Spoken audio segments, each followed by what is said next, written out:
GST लागू होने से जहां ज्यादातर लोग खुश हैं, वहीं कुछ लोग ऐसे भी हैं जिनको थोड़ी सी दिक्कतें हैं। कई व्यवसायी और छोटे व्यापारी खुश हैं, तो बनारसी साड़ी से जुड़े व्यवसायी अनिश्चितकालीन हड़ताल पर हैं। हालांकि इस बात से वो सहमत हैं कि पीएम मोदी, जिनका संसदीय क्षेत्र बनारस है, उन तक अगर बात पहुंचेगी तो बनारसी साड़ी को जीएसटी से बाहर कर दिया जाएगा और जीएसटी पर लोगों का मूड जाना है जी मीडिया संवाददाता अमित सिंह। जीएसटी को लेकर बातचीत शुरू करते हैं। क्या सोच रहे हैं बनारस के लोग, और शुरुआत कर रहे हैं प्रोफेसर आर.के. भट्ट से, जो कि इकोनॉमिक्स के प्रोफेसर हैं। भट्ट साहब, एज अ इकोनॉमिस्ट आप जीएसटी को किस तरीके से ले रहे हैं, क्योंकि आज से एक नए दौर की शुरुआत हुई है? नहीं, जीएसटी को तो लगना था और लग गया है, और ये अच्छी बात है, क्योंकि ये टैक्स रिफॉर्म है, जो कि बहुत बड़ा टैक्स रिफॉर्म है कि डिफरेंट तरह के हमारे पास डायरेक्ट इनडायरेक्ट टैक्सेस थे, स्टेट और सेंट्रल गवर्नमेंट लगाती थी, उन सबको हटा करके उन्होंने एक जीएसटी लगा दिया। ये अच्छी चीज है, लेकिन थोड़ी सी समस्याएं इसको इम्प्लीमेंटेशन में है। उसमें गवर्नमेंट को भी देखना है, जो कि वो जीएसटी काउंसिल के द्वारा उसको सही करेगी, जो कि सहूलियतें दे सके हमारे व्यापारियों को, विशेष रूप से जैसे कुटीर उद्योग से जुड़े हुए, जिनका इनपुट कुटीर उद्योग से हो रहा है और आउटपुट मैन्युफैक्चरिंग सेक्टर में जा रहा है, तो वहां पे थोड़ी समस्या आएंगी, क्योंकि कुटीर उद्योग से जुड़े लोग जो होते हैं, कारीगर जो है, वो इसमें लिखा पढ़ी नहीं कर पाते ठीक से।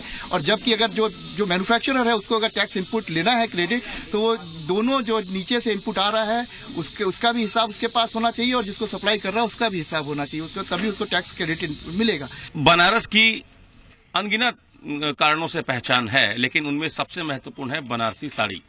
बनारसी साड़ी उद्योग से जुड़े हुए पूरे पूर्वांचल में 25 लाख से ज्यादा लोग अनिश्चितकालीन हड़ताल पर हैं। जीएसटी लागू हो गया और आपने हड़ताल को अनिश्चितकालीन कर दिया। क्यों बहल साहब, ऐसा क्यों?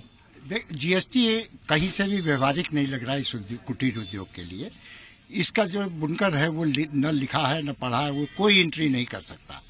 जब 20 लाख की बात जेटली जी कर रहे हैं कि 20 लाख तक के बुनकर को हमने एग्जाम्प्ट कर दिया है, अरे वो एग्जाम्प्ट अगर वो हो जाएगा, बुनकर हमको बिल नहीं देगा तो हम उससे माल नहीं खरीदेंगे, वो बुनकर तो बेकार हो जाएगा।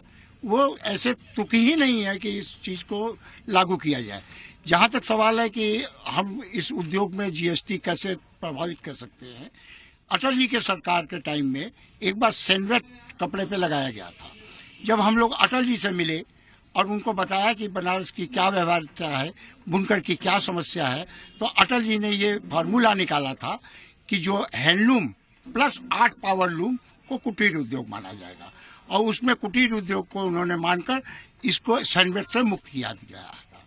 अब हम मोदी सरकार से भी ये चाहते हैं, माननीय जेटली जी से भी यही चाहते हैं कि उसको ये जो हम लोगों के लिए एक बीमारी है, इस बीमारी से हम लोगों को मुक्ति दिलाए, कि हम सरकार से ये उद्योग जो फलने फूलने लायक है उससे मुक्त करें। जीएसटी काउंसिल ने कई एग्रीकल्चरल प्रोडक्ट से जीएसटी वापस लिया, और कई प्रोडक्ट से जीएसटी की जो दर थी, उसका जो स्लैब था 18 से 12 और 5% तक, वो उसको ले आए।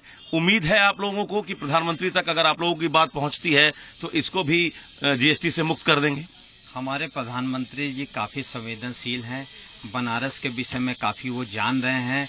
वो जान रहे हैं कि बड़ी बड़ी मिलों से यहाँ घर में अपने एक लूम लगाने वाले ये विभर मुकाबला नहीं कर पाएंगे। यदि ये जीएसटी उन पे ऊपर लग जाएगा तो यहाँ के 25 लाख आदमी जो पूरे पूर्वांचल में फैले हुए हैं, उनका रोजगार खत्म हो जाएगा। हमारे सारे लोग मोदी जी से मिलने का प्रयास कर रहे हैं, और हमको पूरी उम्मीद है संवेदनशील मोदी जी हमारी स्थिति को जानते हैं और हमें एग्जाम्प्ट तुरंत कर देंगे। इसी उम्मीद पे हमारे 25 लाख लोग अभी तक खाली बेमियादी हड़ताल कर रहे हैं। कहीं कोई हुड़दंग नहीं है, कहीं कोई परेशानी नहीं है। उम्मीद है। हाँ, उम्मीद हमको पूरी है।